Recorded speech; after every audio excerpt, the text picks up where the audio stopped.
It seems the engineers have matters well in hand.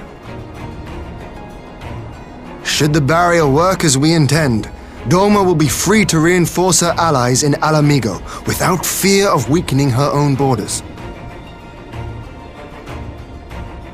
Honored friends, the time has come to put your hard work to the test.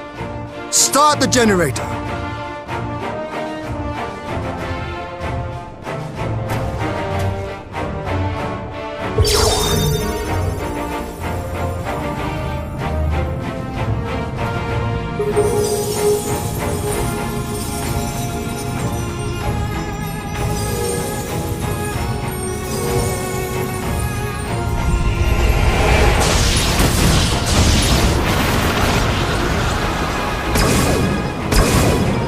Node 1 is operational. Nodes 2 to 8 are reporting similar energy levels. The barrier is forming.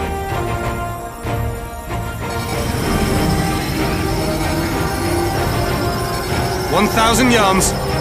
2,000. 3,000. Expansion remains smooth. No fluctuations detected.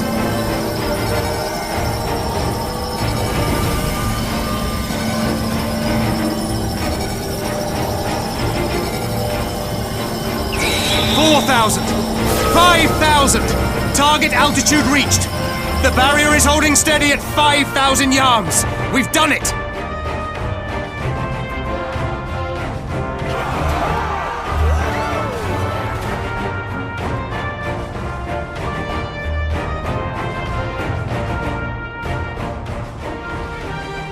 Is that an Imperial airship? Of all the rotten timing. But this is a gift, Mistress Alize. They can test our new wall for us.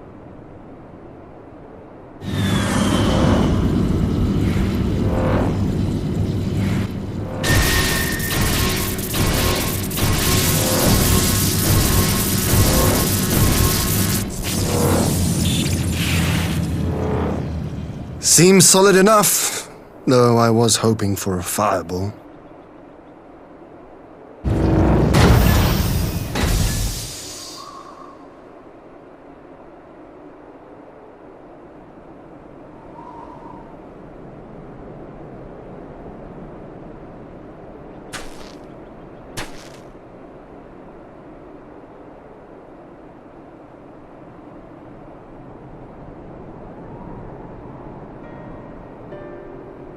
By the gods, it's Alpha now.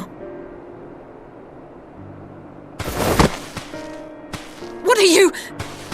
Let me go! He has my brother! Lower the barrier!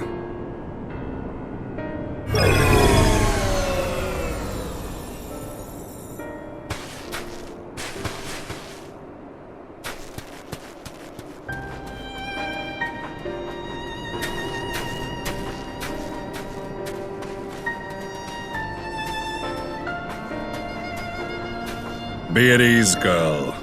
The lad is not dead, merely locked in slumber. No, not him too.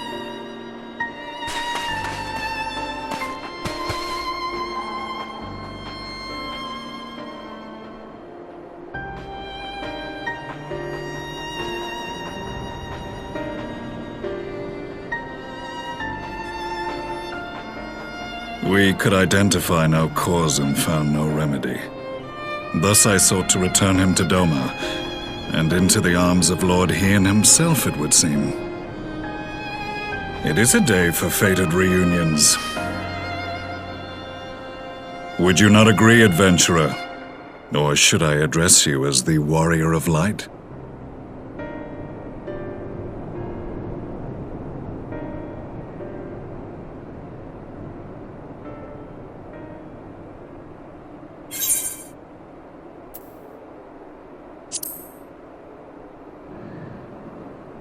I, Gaius van Baelsar, the Black Wolf. That was the title I was given, one I have long since relinquished.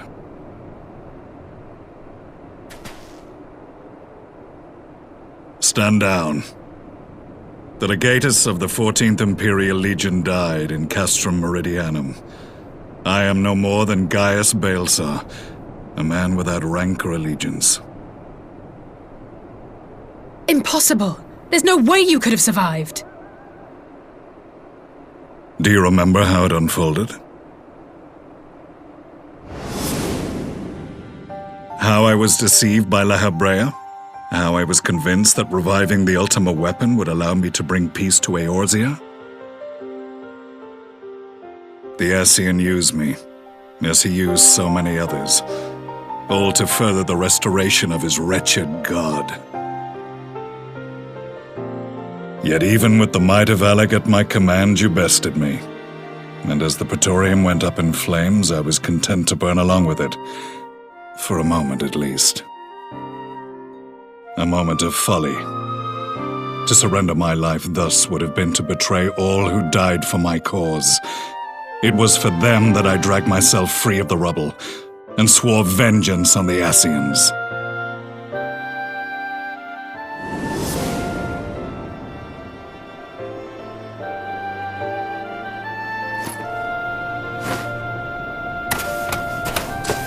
The Black Wolf has shed his pelt, never to return to Garlemald or her legions.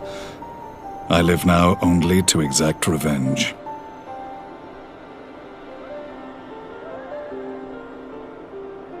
My principal quarry was to be La Habrea, whom I gather you have since ushered onto oblivion. But so many more remain.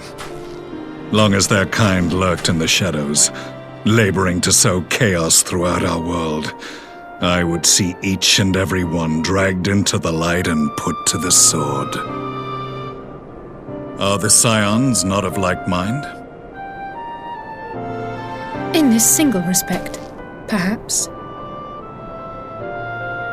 Then I shall continue the partnership the boy began, and share what intelligence I have acquired. Among the Ascians, the Black-Masked Ilk are subordinate to those who wear red. This you already know. Yet among the Red there exists a hierarchy. Those set adrift with the shards clearly stand below those still joined to the source. Nabriales, who once dared to intrude upon the Rising Stones, belonged to the former group, and while he was indeed a dangerous foe, his powers were inconsequential next to the paragons of the Source. The first was La Habrea, who plagues us no more. There is also the white-robed Elidibus, and the elusive Emmet Selk, about whom little is known. We have files on La Habrea and Elidibus, but I believe this Emmet Selk is new to us? As I assume my brother told you, we have evidence to suggest that an Ascian now walks in the body of the Crown Prince. Have you identified this interloper? Elidibus seems the most likely culprit. As emissary, it is his role to maintain the equilibrium between darkness and light. Your many deeds in Hydaelyn's name have upset the balance, and I believe he seeks to restore it by throwing his considerable power behind the Empire. As a leader of the Ascians, he is one of our primary targets. It was on the trail of this very prey that the boy and I came across the scene of a failed uprising. In the absence of a single Garlean casualty, we inspected the bodies of the rebels, and the lack of any external injury drew my immediate attention. They had been slain by Black Rose, an alchemical invention of the Imperial Army. When I yet served as legatus, I ordered its production halted, and all stockpiles destroyed. Toxic gas is not a tool of conquest, but of extermination. Toxic gas? This must be the new weapon Maxima warned us about. Something deadly enough to sweep away all resistance in a matter of hours. Gods. You don't think they're planning to use this in Alamigo, do you? Put your fears to rest. We infiltrated the production facility and destroyed all existing stores of the chemical along with the plant itself. Even should they rebuild the operation, they will not soon manufacture another batch. Regardless, I would draw your attention to a directive we discovered in the plant's records. The document was marked with a recent date and authorized with the signature of one Zeno Galvus.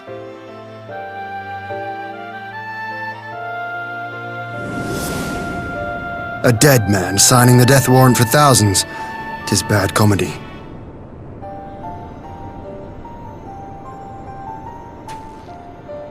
But the tale does not end there. Within that same facility was a chamber filled with devices of elegant design.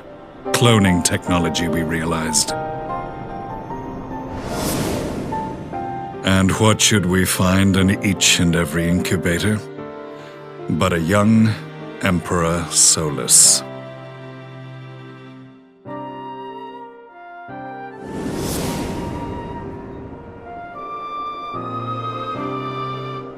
All of which prompts the question, were the Ascians responsible for these abominations, or was it the will of the Emperor? I must know which hand guides the Empire. Though I have given up my rank, I am yet a son of Garlean, and I will fight for the future of my homeland.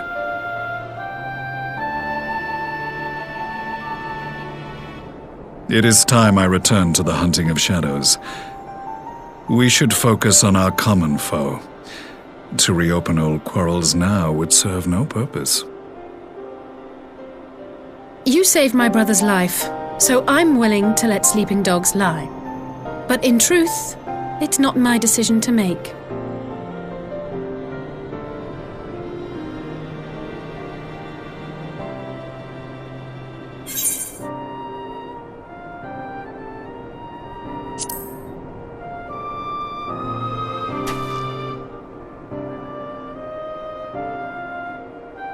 There was a time when I scorned those who placed their faith in false gods, even as I, in my blinkered conviction, place mine in Ascian promises. Unlike yours, my strength of will and my restraint was found wanting. We shall meet again, warrior of light.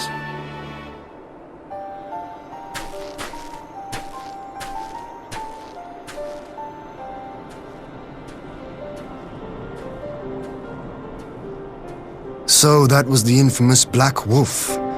An unexpected ally, to say the least.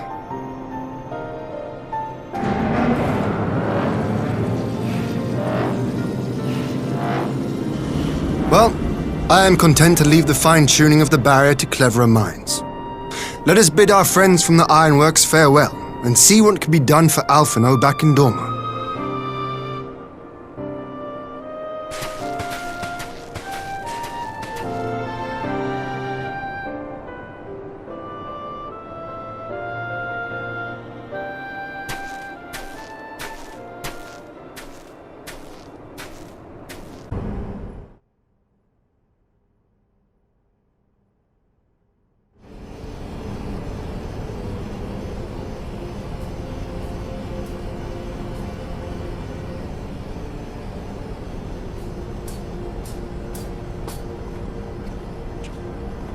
Our supplies of Black Rose have been ruined, but the new plant is already under construction. We should have the first batch ready in time for the offensive, Your Radiance. See that you do.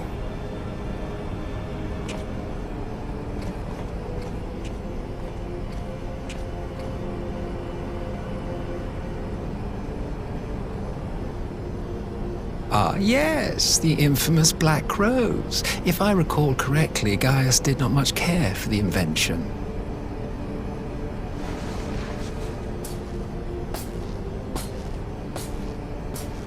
A ruthless and indiscriminate weapon indeed, this airborne poison.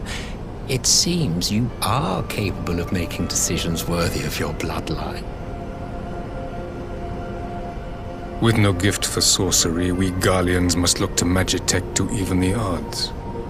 If it spares the needless deaths of our soldiers and serves the cause of this empire, there is no method I would not employ. How very noble of you. Truly, though, I must commend you for embracing your role as Emperor. You play the part of the determined ruler well. Sometimes even I catch myself believing.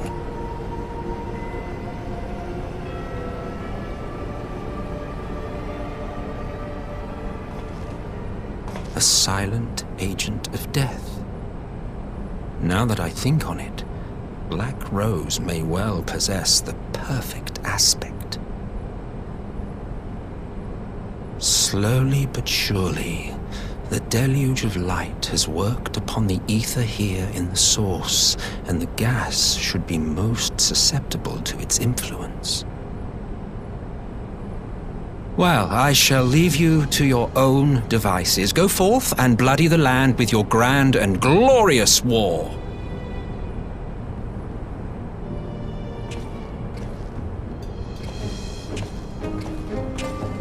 While you do what, precisely?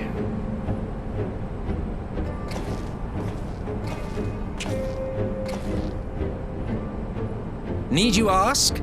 I will be doing what all Ascians do. I am well aware that your kind exists only to usher in the next calamity. But you seem oblivious to the harm your singular agenda causes to the Empire.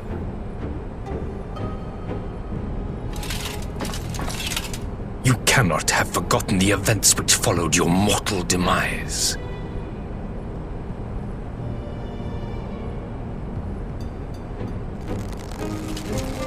Our homeland was plunged into a civil war for your failure to name a successor. The edifice you so carefully constructed was but a hair's breadth from collapse.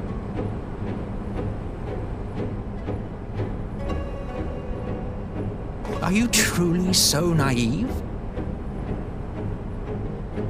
You thought me oblivious to the consequences of a departure so painstakingly timed? It was by design? Well, of course it was. Though I will admit the resulting panic exceeded even my wildest expectations. But how can you be surprised? Throwing the world into disarray was the very purpose for which this nation was, as you say, so carefully constructed.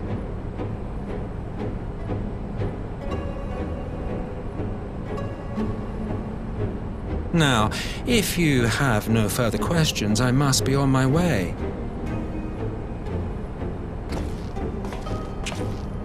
Since we may not meet again in this lifetime, it would be remiss of me not to offer a word or two of gratitude. I really must thank you for this surplus of vessels. I can mold any host into my own image, but having bodies tailor-made for me in this fashion is so much less tiresome. You dabbled in Allagan cloning techniques, yes? It certainly is a compelling, not to mention entertaining, field of research. And of all the options available, you chose the founding father on whom to experiment. You have a twisted streak to you, Varus, like grandsire, like grandson, hey?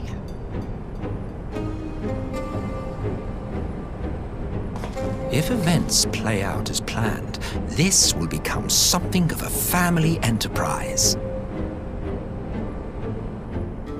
You will be the capstone of this world, I the anchor and shard, and together we will give the lie to this star's fraudulent existence.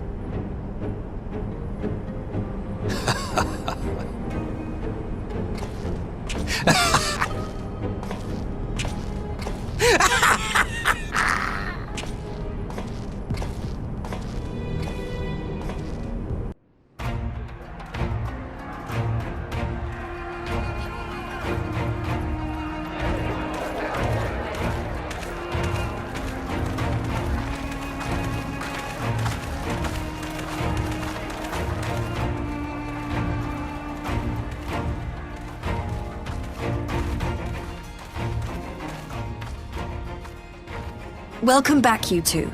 Greetings, Lord Hien. Glad you could join us. Glad to be here. I would have come sooner, while our own defense is not in question, but I am pleased to report that our soldiers are assembling for deployment to Alamigo as we speak. We're grateful for your support. Thanks to the efforts of our allies, it won't be long before we've established defensive positions on this front as well.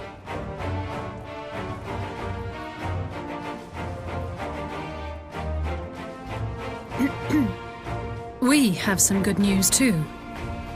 Alphino has come back to us. As for the bad news,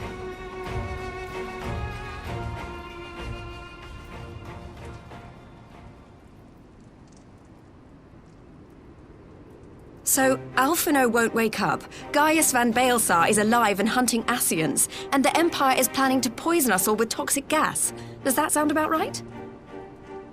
Ordinarily, any one of those things would have left me in shock. But the way things have been lately, it's all starting to seem pretty normal. Getting back to your report, are we sure this Black Rose is the weapon Maxima was talking about? It fits the description. And it seems we have Alphino to thank for sparing us an early demonstration of its effectiveness. I have a feeling this won't be the last time his bravery in the Empire will serve us here in Eorzea. The threat of an unknown weapon has had us all on edge, but now that we know what we're dealing with, we can take steps to defend against it. As for Gaius, I'm not sure what to think. Am I happy he's alive? Not in the slightest. Am I happy he's hunting Ascians? Aye, I'd have to say I am. Oh, speaking of Garleans you didn't expect to see, we have a tale of our own, as it happens. When we sent envoys to the Imperial Army to request talks, they returned with the message that Varys Zos Galvus would be attending.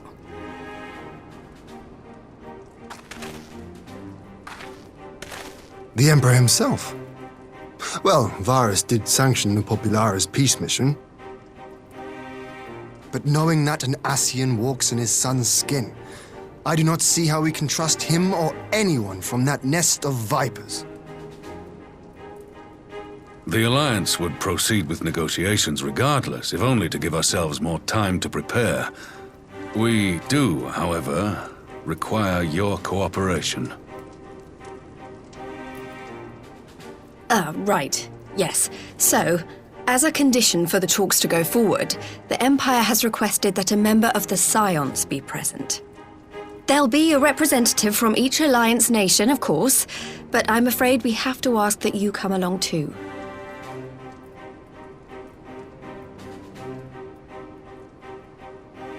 God, Lise, you know how much I hate politics. But then, what choice do I have? Alphino and the others aren't going to do it. Very well. I shall attend as the Scion's representative.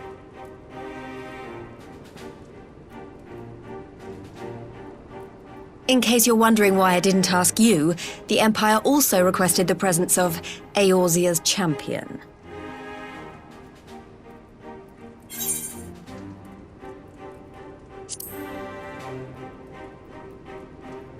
That's settled then. We don't know what Varys means to bring to the table, or why he wants you there, but having you close at hand will make all the difference. The meeting will take place on the border.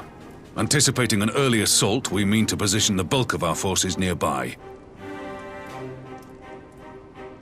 The Alliance leaders should already be on their way. Once you're ready, we can head out and join them.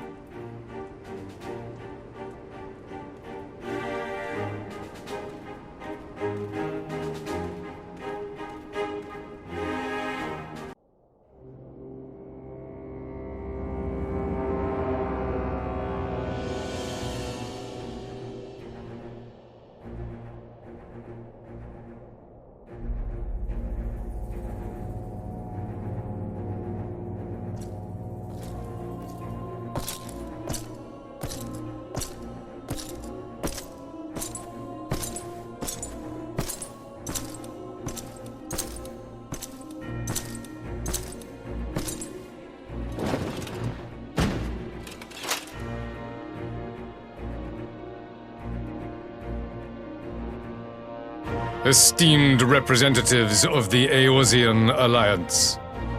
On behalf of the Garlean Empire, I thank you for inviting me here today. As this parley was convened at your request, I invite you to speak first. Very well, Your Radiance. I, Nanimo Ulnamo, 17th in the line of Ul, should be pleased to oblige you. As recent events in Alamigo and Doma have made plain, the subjugation and exploitation of neighboring nations is not a sustainable policy. Should this day end in war, you may very well defeat us, but you will never extinguish the people's desire for freedom. Though it may not be in our lifetime, there will be another revolution, another war, and the cycle will continue. Doma has entered into a concord with the nations of Eorzea, a partnership wherein we recognize one another as equals. Garlemald could be afforded similar treatment. You need only set aside your ambitions and join us in paving a path towards peace.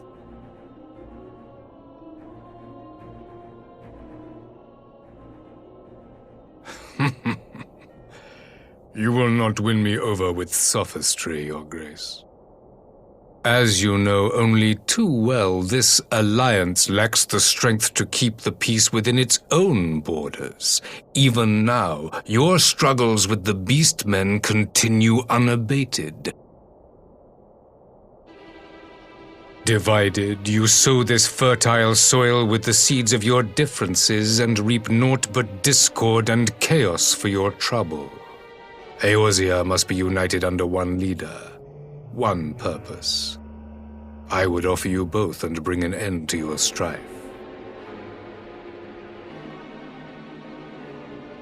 With all due respect, Your Radiance, the only thing that you offered the people of Alamigo was fear and hopelessness.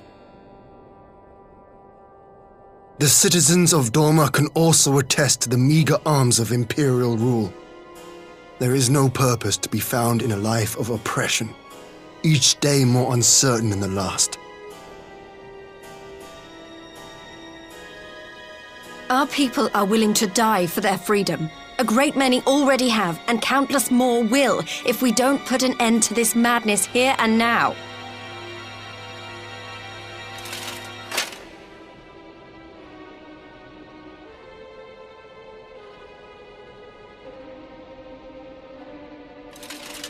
We brought order and stability to your lives. This madness and bloodshed is of your own making. You broke the peace, not Garlemald. Peace. Order. You kill our peoples, despoil our lands, take everything that is ours. And what? You expect us to lick the boot that grinds our faces into the dirt?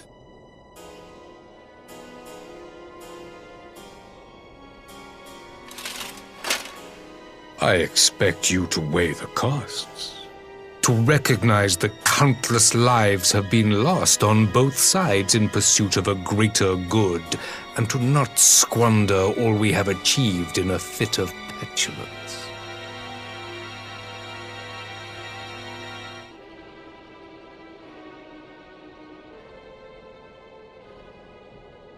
Your Radiance, I fear I can personally attest to the dangers of pursuing one's vision with such righteous fervor. For 1,000 years, the Holy See of Ishgard waged war with dragons.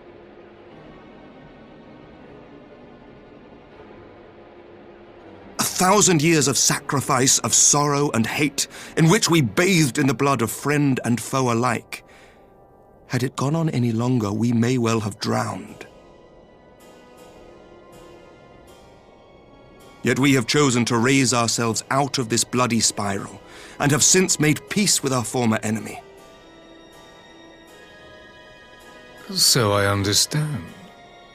No doubt the dragons were more receptive to your overtures in the wake of their leader's demise.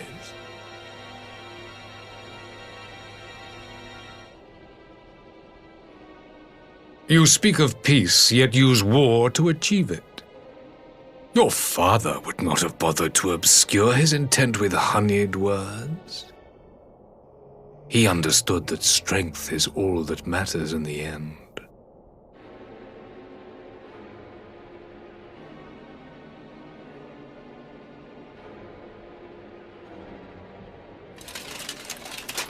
Without his clarity of vision, I can but wonder what will become of Ishgard and her people.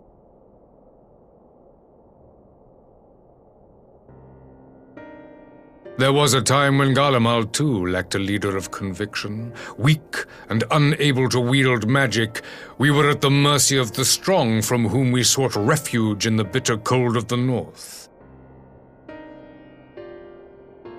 Were it not for the discovery of ceruleum and the subsequent development of Magitech, we might never have gained the power to take back that which was rightfully ours.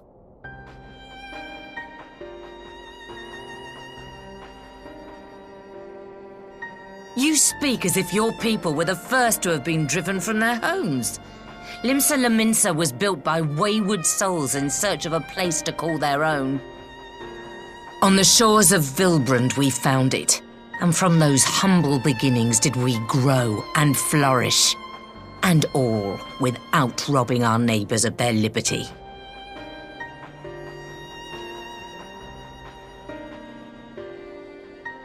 So saith the pirate. Am I to believe that you simply asked the kobolds to yield up their lands and that they were happy to oblige you? That you did not drive them out like rats in the hold of one of the many ships seized by your privateers?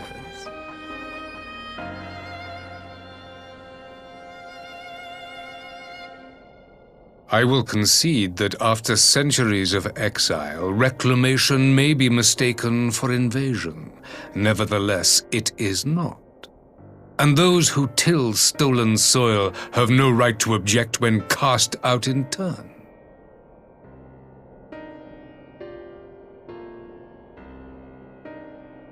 Your uncompromising nature rivals that of the Ixal. They too lament circumstances which they themselves perpetuate. Were they but to embrace peace, we would welcome them with open arms. Indeed, some few have done just that, and now receive of the 12's Wood's bounty. Would that your people might learn from their example.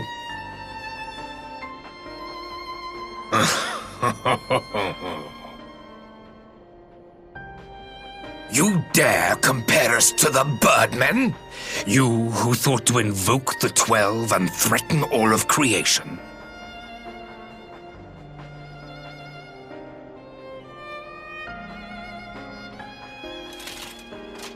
I came here in the hope of finding some speck of common ground, but I see now these discussions will accomplish nothing. Despite what you people may believe, I am not wont to choose the sword over the olive branch. 'Tis but a pity men are loath to accept one without first being shown the other.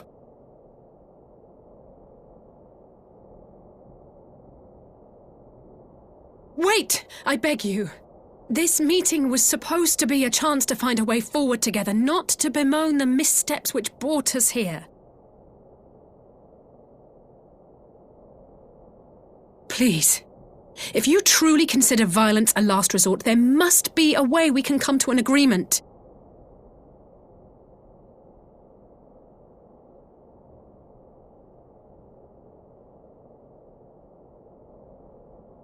As Mistress Alisaie says, we did not come here to bicker over the past, but to discuss how we might strive towards a brighter future. Emperor Varys, may I suggest a short recess, that all present might compose themselves prior to beginning anew?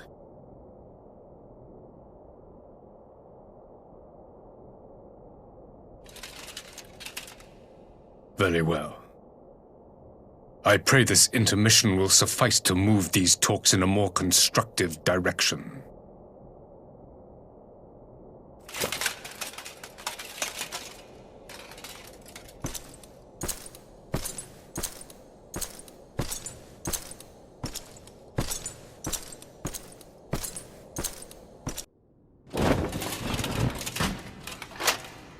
Now then, who would have the floor? Before we resume, I wish to offer you an apology. After you graciously accepted our invitation to discuss an armistice, we have done naught but rebuke you at every opportunity. I believe I speak for all of us when I say we are deeply sorry for our discourtesy.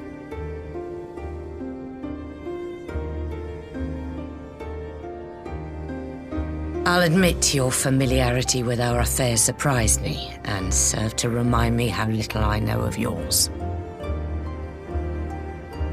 I think all here can understand the desire to reclaim one's homeland.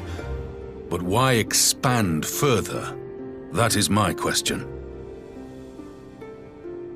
If I may, the answer can be found in the Imperial doctrine they took great pains to impart to my people.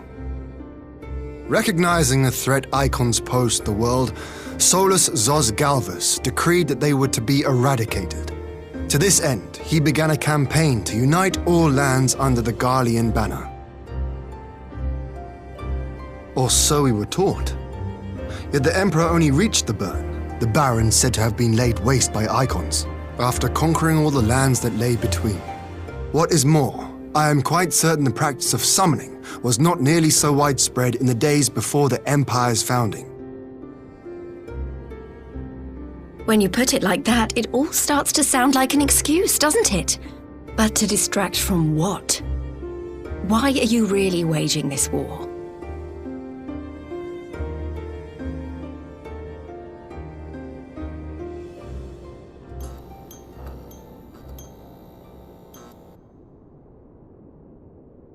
Finally, you ask the right question.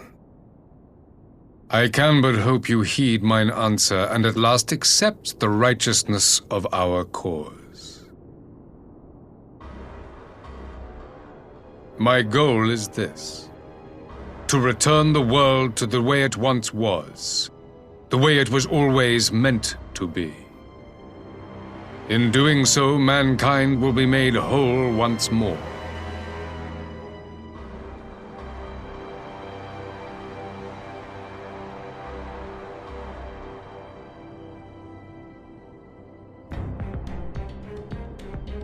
No longer will we suffer from the dissension born of our differences. There will be but one race, a perfect race, as we were when time began. What in Rhalgr's name are you talking about? I am talking about the origins of this star, of the source and its 13 reflections. At the instant of the great sundering, 'twas not only the world that was shattered, but mankind itself. Thus were we divided into myriad races, each with its own unique imperfections.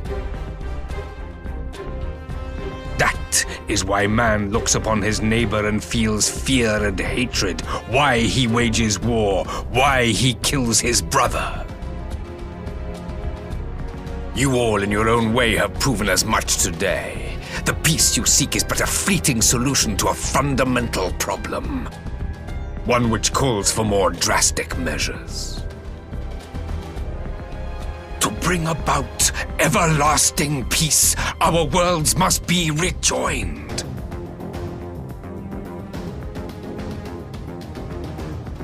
That is the goal the Empire would see realized.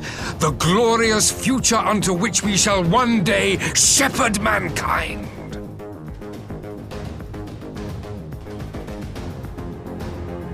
A rejoining of worlds.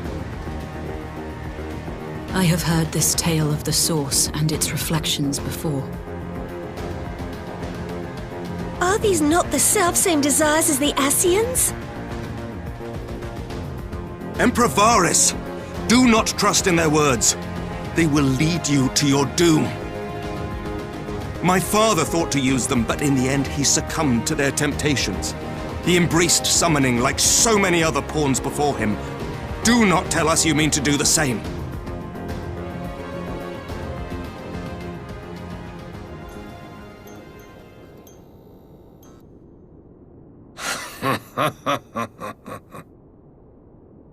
To be a pawn, free from the burden of choice, would be a blessing.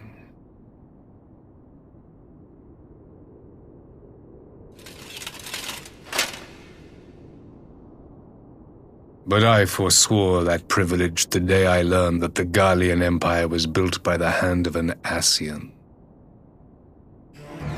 What?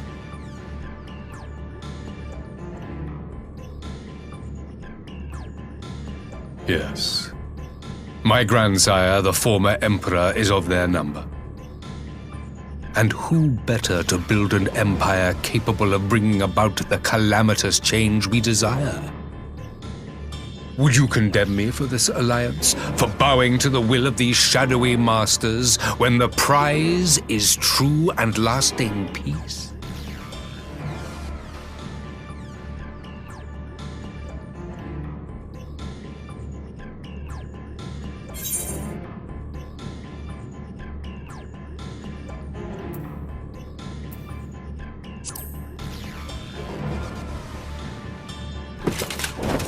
I come not to conquer, but to liberate. To free man from the prison of divergence. Imagine a world united. One perfect race beneath a single standard. An army before whose might these servants of darkness and light would fly as leaves in a storm, never again to meddle in man's affairs. We would be the masters of our own fate. I bid you join me, not as subjects of Garlemald, but of a new nation. And together we shall win freedom for ourselves and generations yet unborn. You want to trigger another half-dozen calamities? You can't be serious!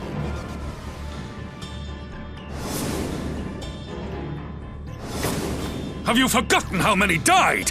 There will be no one left! Do you truly imagine we would aid you in your bloodletting? It is unthinkable! Unconscionable!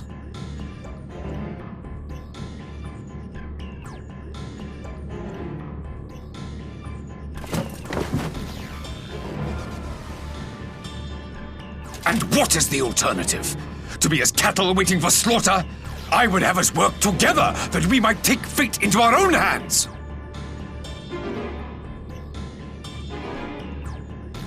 Into your hands, perhaps.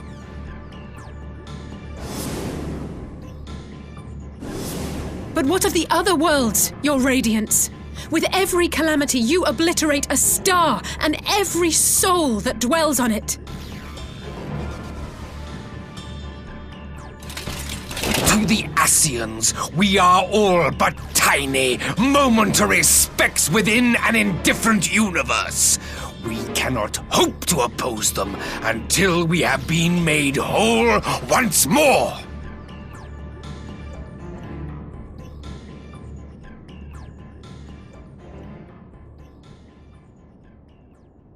Are these truly the words of Garlemald's ruler?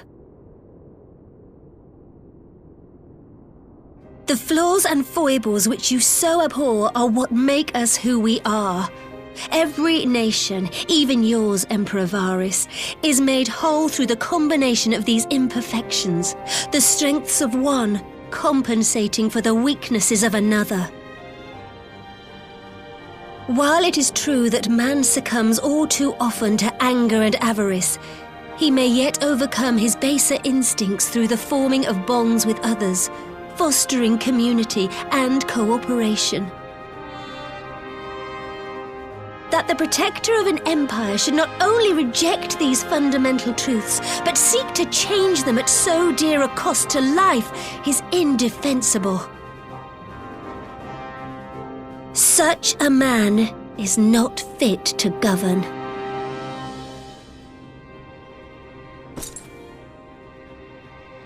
And you, warrior of light, would you refuse me as well?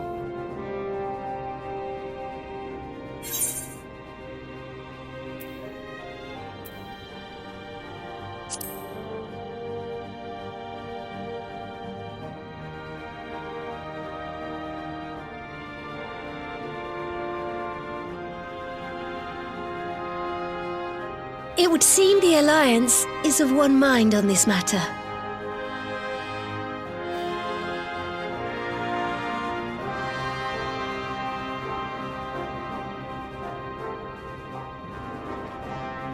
You Eorzeans never cease to disappoint me.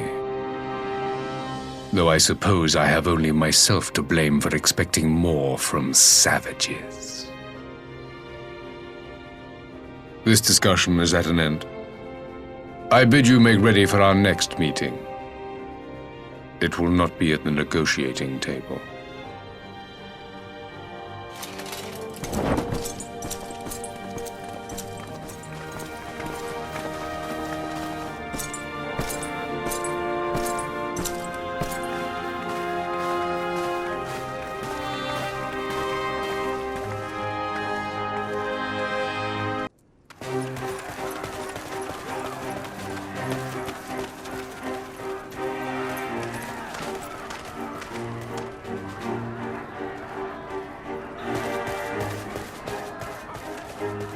I'm not sure what I was expecting from our meeting with the Emperor, but it wasn't that. Still, at least we know now what he's really after. Aye, a future built on a mountain of bodies. I too want the Ascians dead, but not at any cost.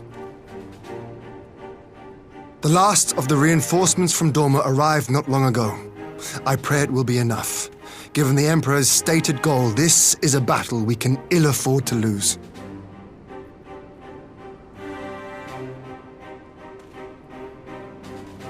If the Garleans come in force, we may not have much say in the matter, even with our combined strength.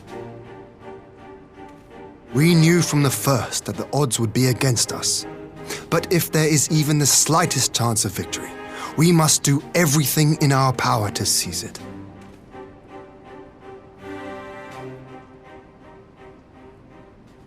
We must seize it, full stop. Here!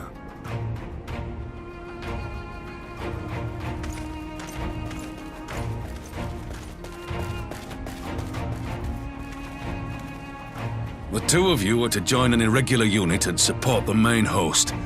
I won't bother asking if you're minded to fight. After coming this far, how could I not? And for once, there's no one around to countermand me. Not that they would. Not even my brother. But we all know who really make the difference. Ready to frighten some Garleans?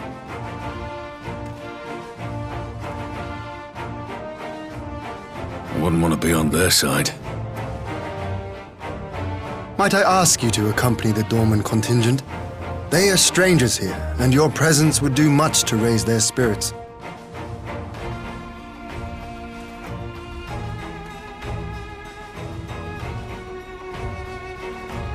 We would be honored. When our people stride out with you in their midst, I dare say the Eorzeans will feel an ilm taller themselves. High spirits have a way of spreading. What I wouldn't give to join you. But my duties as field commander will not allow it. I'll leave the front lines in your capable hands.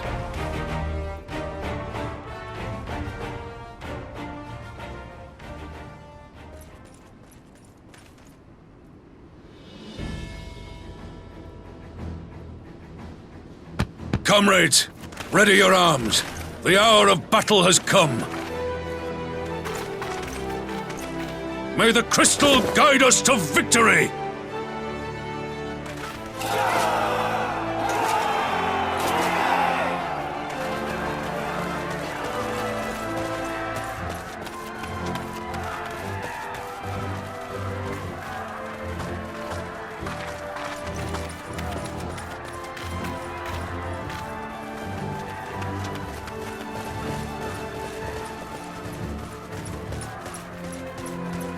Since the others couldn't be here, we'll have to fight twice as hard. If Alphinaud wakes to find the Imperials have won, I shall never hear the end of it. It's strange. I thought I would be terrified when the fighting started. I should be terrified. But with you at our side, I can't help feeling everything is going to be all right. So please, don't you dare leave me alone.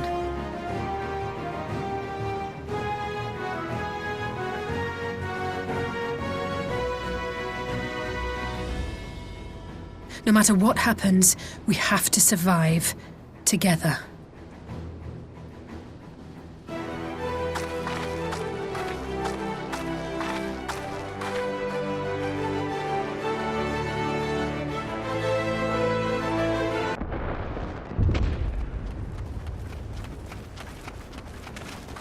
There you are, and none the worse for wear. Indeed. I had hoped we might do more to help, but there seems to be no one left to fight. A tactical withdrawal, perhaps? We should give chase. Finish them off while we have the chance. Imagine the other surprise when they wake to find the war already won.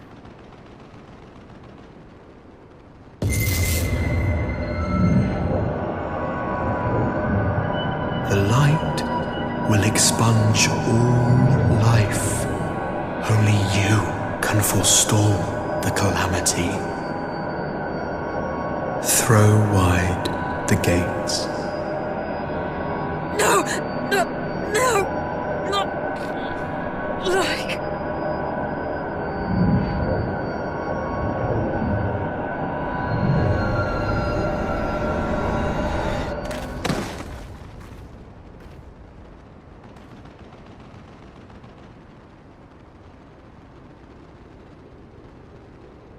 Oh no, don't tell me. Are you all right?